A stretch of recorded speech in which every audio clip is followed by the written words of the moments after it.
Welcome. Glad to have you here with us. And before I turn things over to Karen, I do want to introduce you to her by sharing a quick bio. So, Karen's career as a registered dietitian and diabetes educator has evolved as she learned more about lifestyle choices' power to achieve and maintain good health. Using the psychology of behavior change, mindfulness, and self compassion, she partners with clients and deeply listens to what they want and what they need. Being certified in lifestyle medicine, she understands how other lifestyle behaviors, not just nutrition, affect our health.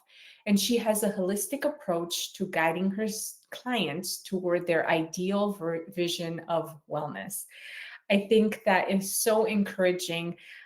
It's hard sometimes to see a practitioner or a nutritionist who is really focused on what the patient wants. And I love that you have that in your vision, Karen. So we're so happy to have you with us at this time. Again, if you have questions, go ahead and put them in the chat. I'm going to turn things over to Karen and let's learn about the daily choices that affect our blood sugar. Great. Thanks so much, Michelle. I'm so excited to be here. This is a topic that is certainly near and dear to my heart, and I'm always grateful to partner with Full Plate Living. So, welcome, everyone. Um, it's great to be here with all of you. It's really cool to see where everyone is tuning in from. And I'm really hoping that this can be an interactive webinar. So please use the chat box to respond to questions that I'll ask and, ask your questions there as well. Often when I'm giving a presentation about blood sugar or diabetes, it's heavily focused on nutrition and how what we eat affects our blood sugar. And certainly food plays a vital role on blood sugar regulation. But so do many of our other daily choices. And that's what we're going to focus on today. So during our webinar, I'll review what insulin resistance is and present information on lifestyle behaviors that affect our blood sugar and what we can do to reduce insulin resistance and improve control of our blood sugar. Insulin resistance is the underlying cause of prediabetes and type 2 diabetes. Simply put, insulin resistance occurs when cells aren't able to respond to insulin effectively. This results in more than normal levels of glucose or sugar in the blood because it can't get into our cells.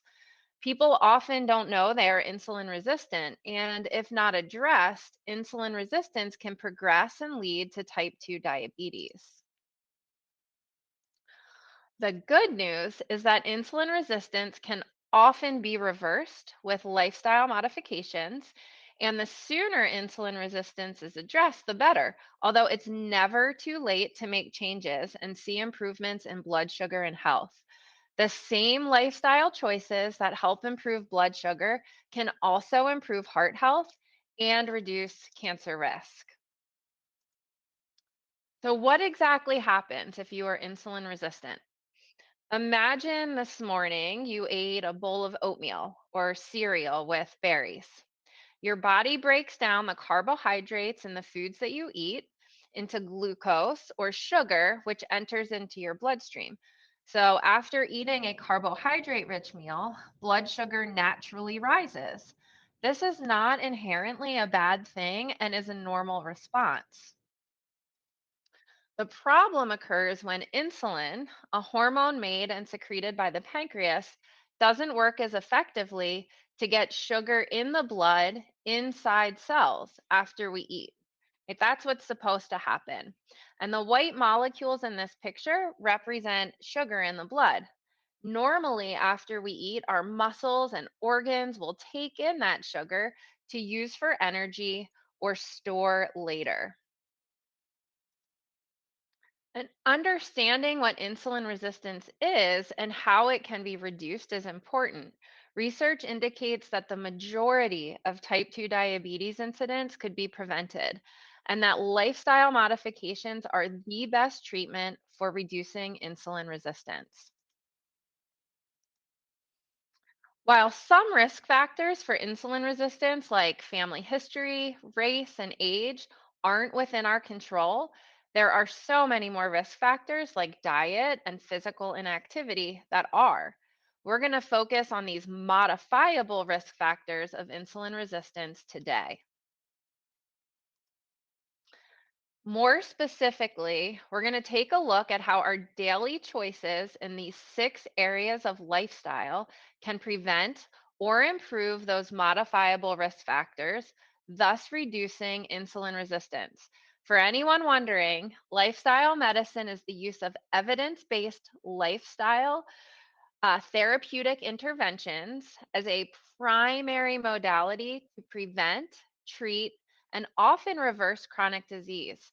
I like to think of lifestyle medicine as optimizing the conditions needed for a human to thrive, which in our modern world often means making choices that aren't the most convenient or popular. The 6 pillars of lifestyle medicine are healthful eating, physical activity, stress management, avoidance of risky substances, restorative sleep, and social connection. And keep in mind, even if you don't have prediabetes or diabetes, these behaviors can help us enjoy good health no matter what. So let's start with healthful eating. The American College of Lifestyle Medicine recommends a diet consisting mostly of whole plants. The key is to focus on plants in their most complete form. This focus on eating whole plants is associated with a lower risk of type 2 diabetes. A plant based diet has also been shown in multiple studies to lower insulin resistance and A1C in people living with diabetes more significantly than other types of diets. But what foods does the standard American diet consist of? Largely the ones shown to increase the risk of type 2 diabetes, like red and processed meats, refined grains, and ultra processed foods. Full plate living, on the other hand, emphasizes the consumption of the foods shown to reduce the risk of insulin resistance and type 2 diabetes. Whole, unprocessed, water fiber foods like fruits, vegetables, whole grains, and legumes, which are beans, lentils, and peas, foods that make up at least 75% of a full plate living meal. And with full plate living, you get to choose which foods to build your full plates around. Eating a variety of water fiber foods and making them the majority of the foods you eat reduces the risk of 3 of the modifiable risk factors for type 2 diabetes. These foods are high in antioxidants and low in saturated fat and other compounds that promote inflammation. A diet rich in water fiber foods can help with achieving a healthy weight, blood pressure, and cholesterol levels. So, before we move on to the next pillar of lifestyle medicine, which type of water fiber food do you think you could include more of in your diet? Right? So we're talking about fruits, vegetables, whole grains like oats, quinoa, farro, barley, and legumes. Of those types of foods, where do you think there's opportunity to eat more? All right, I love it. I'm seeing a variety here. Sandra says fruits, Allison vegetables, Laura fruits. Oh, Sherry, leafy greens. Stacy, whole grains, wonderful. All right, so I think I see, at least one response in each of those categories. So excellent, right? It's wonderful to just kind of focus in on where there might be some opportunity for improvement. And there's usually always some opportunity, right? So let's talk next about physical activity. We are meant to move, and any amount of physical activity is better than none. The key is becoming consistent with whatever type or types of physical activity you like. And if you're thinking there's no type of physical activity you like, you might try pairing it with something you do enjoy, like listening to music, being in nature, volunteering, or talking to a friend. Let's define physical activity and exercise.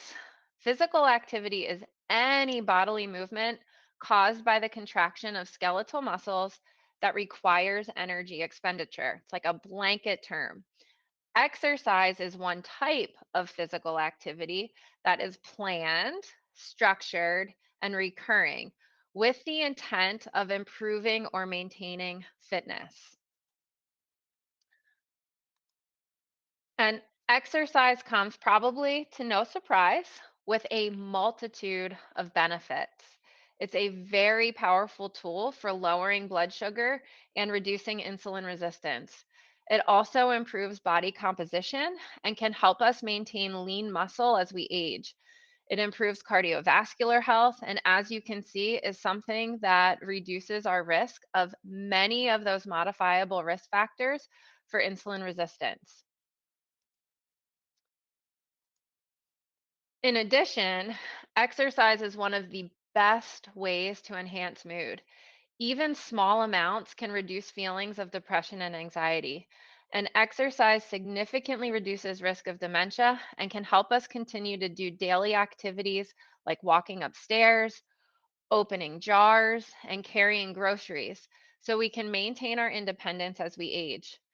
I want to highlight how the six pillars of lifestyle medicine work together. If we exercise regularly, we might sleep better and be motivated to eat healthier. And moving our bodies is a wonderful way to work through stress. So, once we get in the groove of maintaining healthy habits in any of those six pillars of lifestyle medicine, we'll likely experience ripple effects and have improvements in other areas too. Being active reduces fat mass and improves muscle mass. And the more muscle you have, the more cells there are for glucose or sugar in your blood to go. So when it comes to weight, body composition really matters. Eating a diet rich in water, fiber foods, and being active are not just keys for achieving a healthy weight, but for achieving an optimal body composition. And yes, you need both the healthy foods and the exercise. When we are active, insulin sensitivity increases, which means our cells have an easier time taking in sugar from our bloodstream. But exercising once or twice a week, even if it's vigorous, isn't necessarily enough. Being sedentary for much of the day is not natural for humans. We are designed to move throughout the day, and breaking up sitting with standing, doing chores, or gently moving is important. Research shows putting someone who is healthy on bed rest for just 3 days increases insulin resistance, even though our body composition doesn't change in this short a time period. And this large study of over 240,000 adults highlights the increase in all cause mortality from being sedentary, even among the most active participants who got more than 7 hours of exercise per week. Those that watched 7 or more hours of television a week had a much greater risk of all cause mortality, even compared to participants who exercised far less but watched less than an hour of television per week. There are four general types of exercise, right? We've got aerobic, strength or resistance, flexibility, and balance. So take a look at this little chart here, and I'd love for you to share in the chat what is your favorite? What type of exercise do you enjoy most?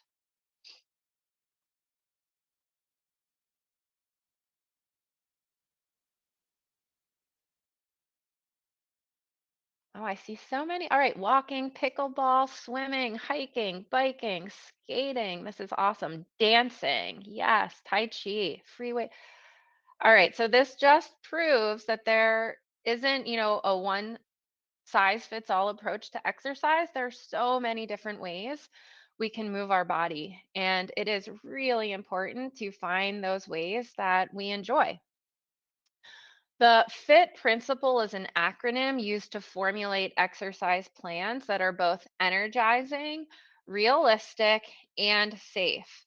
Becoming more active is a gradual process and needs to consider health conditions, mobility issues, preferences, and current level of fitness, among other things. When creating an exercise plan, the FIT principle identifies the frequency, intensity, time, and type of exercise. And that plan can be modified over time so that we continue to make progress. The recommendations for aerobic and strength exercise come from the American College of Sports Medicine, the ones that you're seeing in these slides. And the idea is to work up to doing at least the recommended amount of exercise in a way that is safe and effective for you. So for aerobic exercise, it's recommended to get at least 150 minutes of moderate to vigorous exercise per week, ideally spread out across 5 or more days. I've got a question. How do you know if you are exercising moderately or vigorously? It's a simple way to tell. Sweat. Oh, I love it. Yeah. Has Yes. All right, April. That's what I was looking for. If you can talk while doing it. So there's something called the talk test, and when it comes to aerobic exercise, if you are able to talk while you're on your walk or your hike, or you're biking or rowing, whatever type of aerobic dancing, whatever type of aerobic exercise you enjoy, if you're able to talk, but singing, that would be a challenge. All right, that's a good and very simple way to gauge that it's moderate activity. Um, Vigorous or strenuous exercises when we wouldn't be able to carry on a conversation, right? And I just want to emphasize that this is the recommendation, right? And if you are starting from a place of, maybe not being very active, you want to have a plan that starts off slowly and gradually. And that's okay, right? When it comes to exercise, we really want to use that kind of low and slow approach when we jump in to avoid injury. The recommendations for strength or resistance exercise um, are to do a variety of exercises so that we're engaging all our major muscle groups at least twice per week on non consecutive days. So you have some time for your muscles to recover. And again, it's really important to increase resistance exercise slowly to avoid injury. And we also don't want to just burn out, right? We want to be doing things in a way that we're able to continue and sustain. Resistance exercises can be done with machines, bands, weights, or even our own body.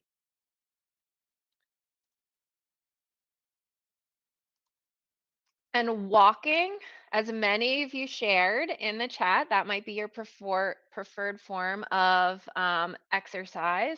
It's an excellent form and it's easily accessible for many people. In one study, participants were randomized to either walk for 30 minutes consecutively at any point during the day or walk for 10 minutes after each meal. And those who walked after meals had after meal blood sugars that were on average 12% lower than those who took the one consecutive 30-minute walk.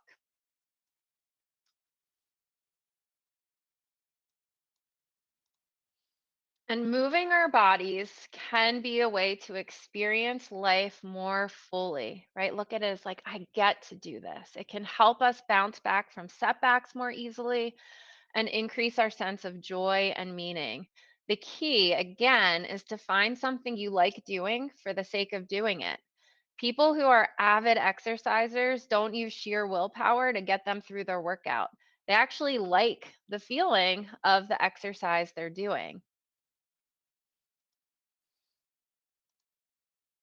There are so many ways to move our bodies, right? And keeping that idea of movement can be joyful in mind. What does movement look like for you? What's something that adds more joy to your life? And why do you do it?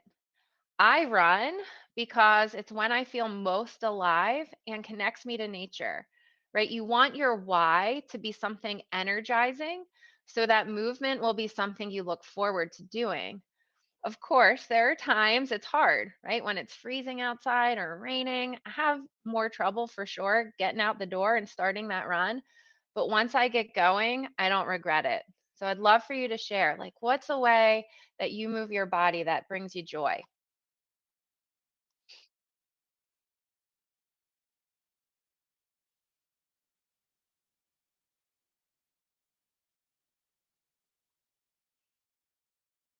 Oh, in a group. Yes. Okay. So connecting with nature, right? Kayaking. These are coming in so fast.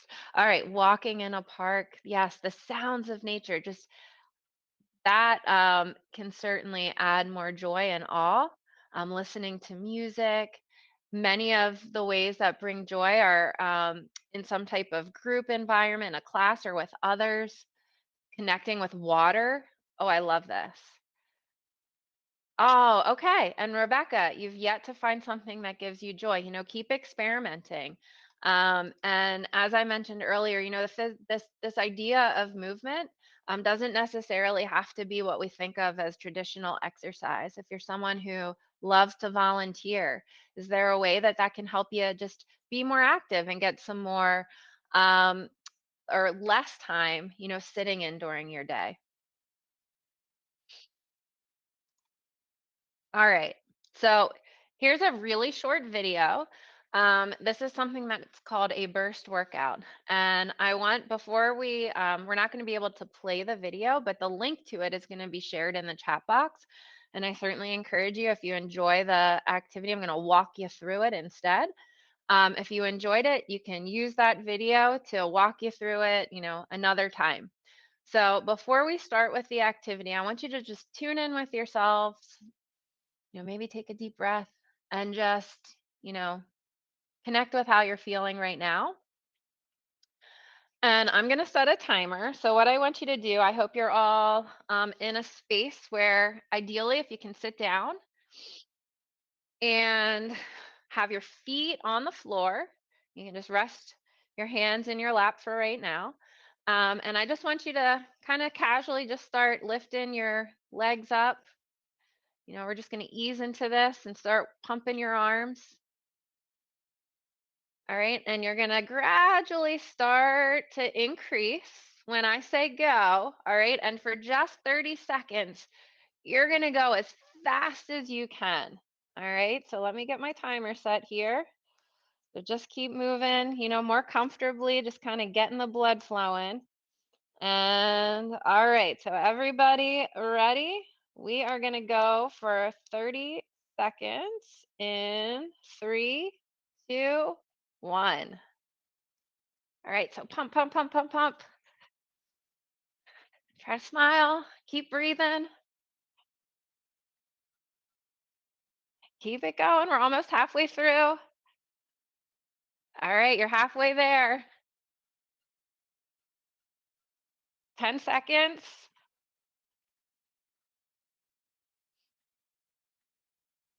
And 3, 2, 1, and stop. All right, so how do you feel now? This is one time when I wish I could see all your faces. When I do this in a group, often people have a smile. More, yeah, wonderful. All right, Sherry's more awake. Lisa, your legs hurt. Carrie says that was good. Yeah, so that was just 30 seconds, right? You can see how even just adding in short little bursts of activity can energize us, maybe lift our mood a bit, and even get our heart rate. Like my heart rate's pumping faster now than it was 30 seconds ago. So even these short little bursts of movement throughout our day certainly add up and can be quite powerful. All right, so let's talk next about stress and what gets us through stressful times. Stress isn't necessarily a bad thing, right? It's a feeling that can motivate us into action. Stress is like our body's alarm system, notifying us of imminent danger. So I want you to draw to mind something that causes you stress, right? Try to Try to imagine something. Maybe it's something that's happening right now in your life or something in the past, but what does it feel like? Right? How does stress show up in your body? I know for me, I feel it in my chest. My chest will get tight and my belly tends to kind of feel like it has a knot in it. Where does that stress show up for you? Your chest. Yeah, muscle tension, anxiety, your stomach, right? The emotions that we experience, right, they're going to show up in our body in some type of way. And tuning into that can be really helpful in order for us to figure out how we want to move through them, right? And so the way we respond to stress is really important for our health. Cortisol and adrenaline or epinephrine are released in that fight or flight response. In this state, your body wants to make sure you have all the energy you need to fight or flee, right? Fat cells release fatty acids. Your liver puts stored glucose or sugar into your bloodstream. Your blood pressure increases. And this makes total sense if we are about to get struck by a car, right? Or we're about to get eaten by a lion, right? We have those quick resources and are able to respond by moving out of the way, by running, right? Or fight or flight. It's when things in our modern day environment, right? Not that lion that's going to chase us, but things like family and work and financial struggles and health challenges and other life experiences trigger our stress alarm, but don't require us to fight or flee, right? We still have that same stress response, and those our blood sugar can remain elevated, our blood pressure, right? If we are constantly in this state of chronic stress. Stress alters biological functioning by interacting with existing risks of genetic predispositions to determine what illnesses a person will develop. Right? These direct effects can include elevated blood pressure, suppressed immune system, and changes to cholesterol. People who live with chronic stress tend to have poorer health habits than those who do not, right? So things like smoking, poor nutrition, little sleep, little exercise, and substance abuse are more common among people dealing with chronic stress. Supportive social contacts are protective of health, but stress can make an individual choose to avoid those social contacts or even drive others away. And individuals are less likely to adhere to treatment plans when they are under stress, and they are more likely to delay seeking care for health disorders, right? So the idea is we don't have control over all of these life experiences. What we do have control over is how we respond to them and being able to recognize that alarm that's going off in our body, noticing how it shows up so that we can, come up with some appropriate ways to move through it. Multiple biological systems are involved in maintaining stability through stressful experiences, including the cardiovascular, endocrine, and immune systems. When these systems are working well, we experience physical and mental well being, right? So, what can set us up to work through stress and maintain that allostasis or stability through change? Take a look at this list and maybe jot down something you'd like to try. Maybe there's something on here that you've not yet tried when your stress alarm system goes off, and we'll come back to it. So, in a small study of just over 20 people with type 2 diabetes, they were aged 50 to 75 years. This one was really interesting to me. They were randomly selected to do either a walking meditation or to simply walk on a treadmill. Both groups were on treadmills. And that walking meditation group just simply meant that as they put, one foot on the treadmill, they would say boo, and the other duh, boo, duh, boo, duh. So your attention is focused on this meditation. And interestingly, those in the walking meditation group had reductions in A1C, blood pressure, arterial stiffness, and blood cortisol levels, results that weren't seen in the participants selected to do the traditional walking.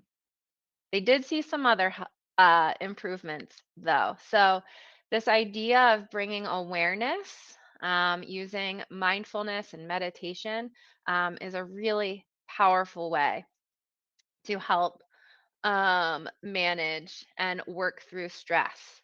So now's a time I'd love to hear from you. What is something that helps you through stressful events, right? Or maybe what is something you haven't yet tried but would like to?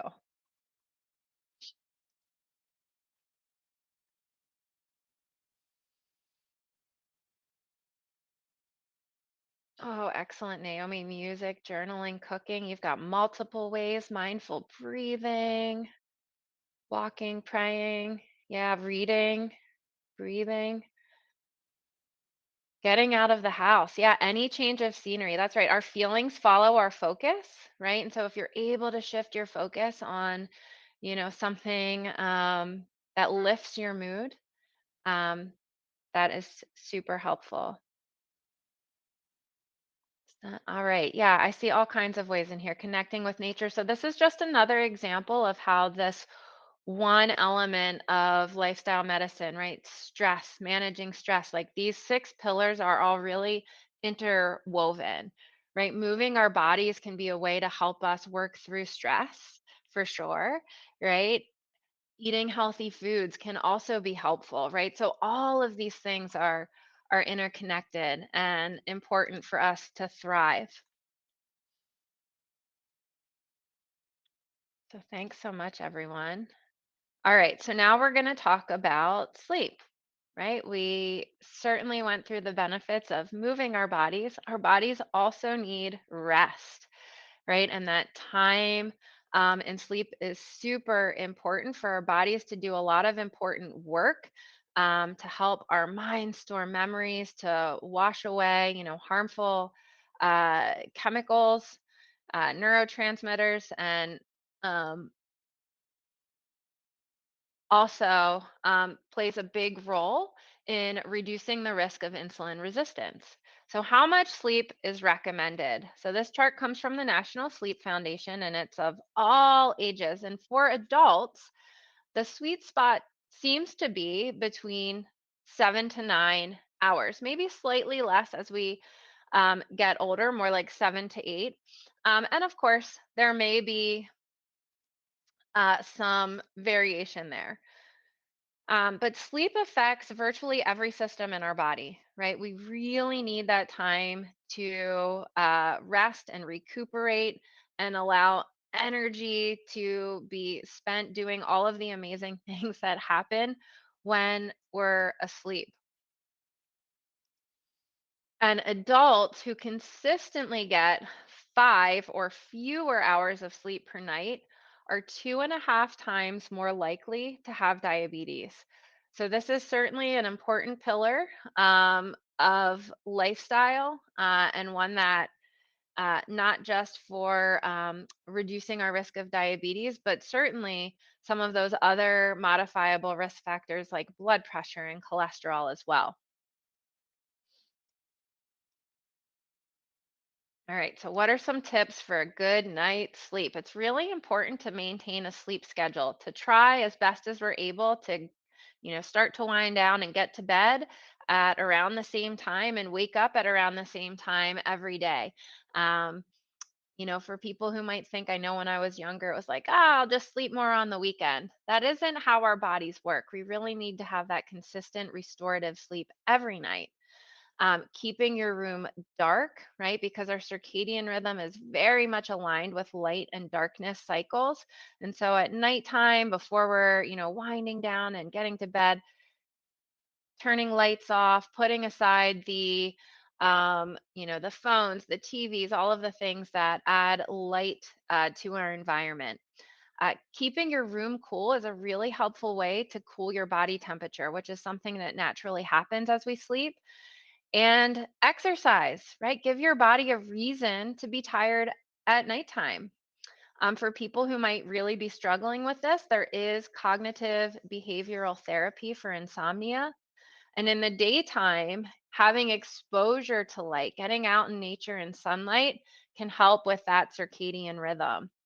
Staying hydrated during the day. These are all the things to do, right? And things we might want to avoid include staying awake in bed. So if you have difficulty falling asleep or staying asleep, get out of bed because you really want to you want your brain to have the association that your bed is for sleep, right? So get up, maybe go to a dark and quiet place, or even just in, another area of your bedroom. Sit on the floor on a chair.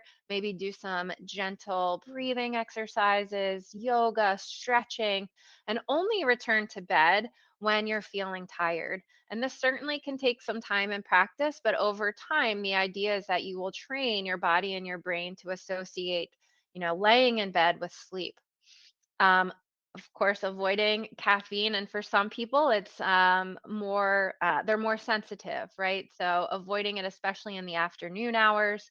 And alcohol, I'm sorry, right? It's a sedative, and while it might make us feel sleepy, it really interferes with restorative sleep.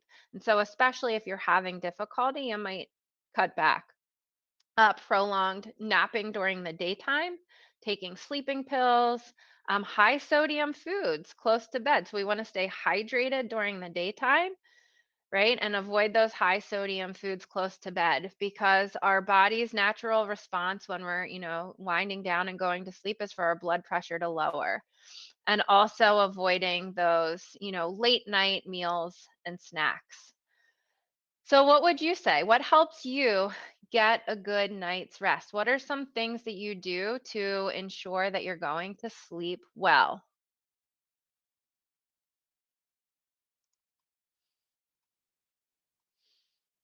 Oh, yes, Alicia, I see. Why are sleeping pills bad? Because they don't result in that restorative type of sleep that we're looking for. They might help keep us asleep, but we don't progress through like the natural stages of sleep that give us that restorative sleep that's best for health.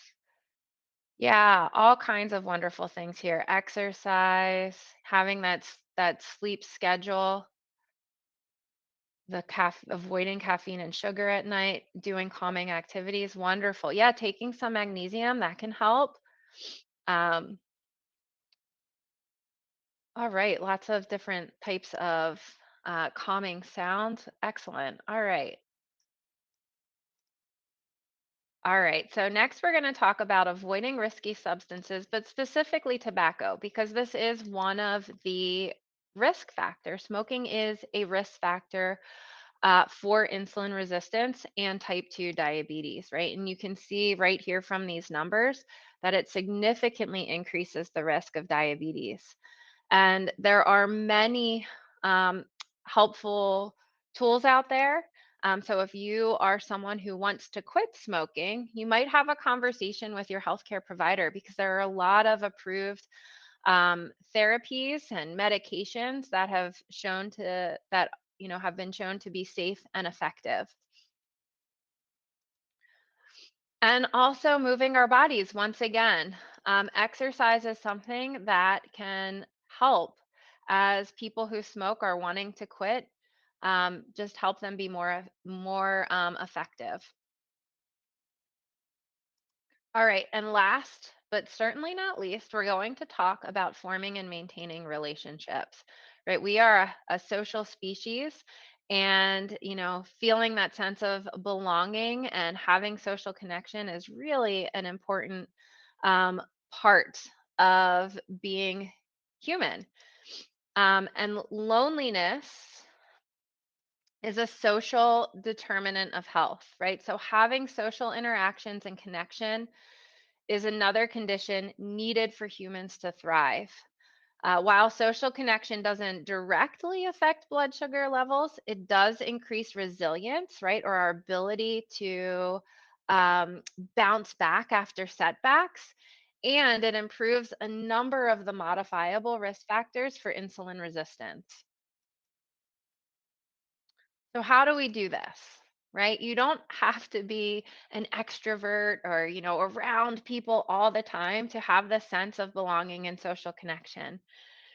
Friendships and other relationships develop and flourish with intentional planning, right? So, how can you connect with others, right? Is it a potluck or having some type of, engaging in an event where you are um, meeting with people who have shared interest, right? Maybe it's a 5K if you are into walking or running.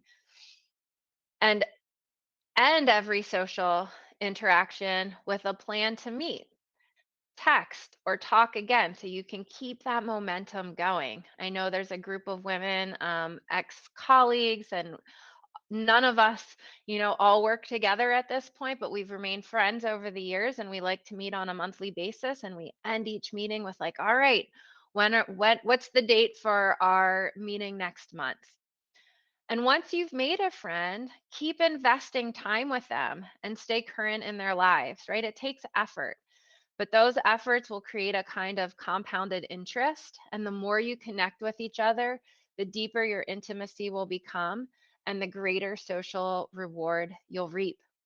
And if your initial efforts to connect with a friend or meet a new one get thwarted, someone says, "Oh, I can't do that. I can't meet you Friday night for dinner or for that walk," or whatever it is that you ask them to do, say it's okay. What's another date that would work for you, right? Keep reaching out and making that effort.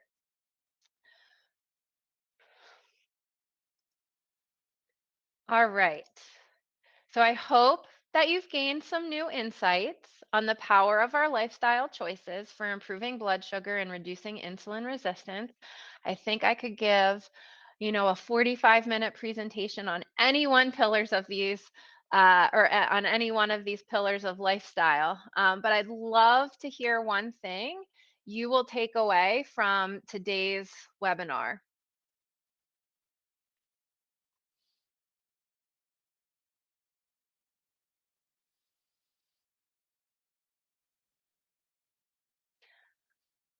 Yeah, so go ahead and share in the chat just one thing that you'll take away. Exercise more, walking after meals. And yeah, Linda, I see your comment about making friends is stressful, especially as an adult, right? It can be challenging, and it doesn't necessarily have to be um, a friend. There might be other ways people might interact with others in a place of worship or family or volunteering. So there's many ways that you can engage in those types of social interactions.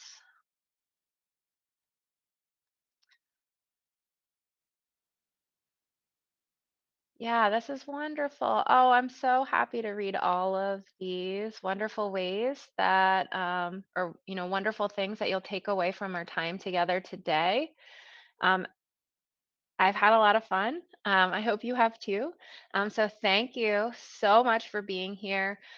You can find me and reach out at my website, which is just simply karensmithrd.com. And I'm happy to take any questions you might have. Karen, thank you so much for being with us today. I know I learned quite a few things. And, working in the space that we work in, we hear a lot of these comments quite a bit, right? The same recommendations. I know there was a question about the study's been around since 2009. Any updates?